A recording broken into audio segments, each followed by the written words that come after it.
Bob Lamb. It's Ash Wednesday, March 5th, and I thought before I went to Ash Wednesday Lenten service I'd come down, and Kyle Cooley, trapper Mike Roskus, and I are trying to trap some nuisance beaver out of Smith Valley Creek down here in Kyle Cooley, and we had 4 traps out. We only have 1 out now, but we'll be back tomorrow to put some others out.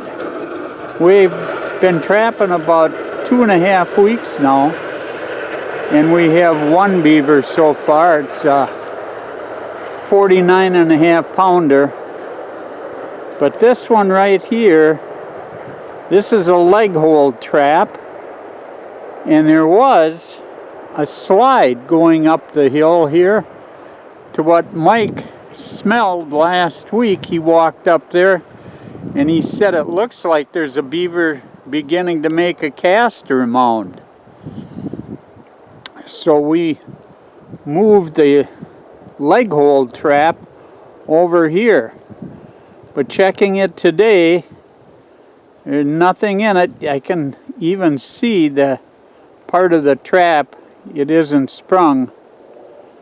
We're gonna come here tomorrow, and once the snowstorm is over, and check it out. Keep trapping. It's all we can do. Bob Lamb. See you in church. Until we meet, have a great day outdoors.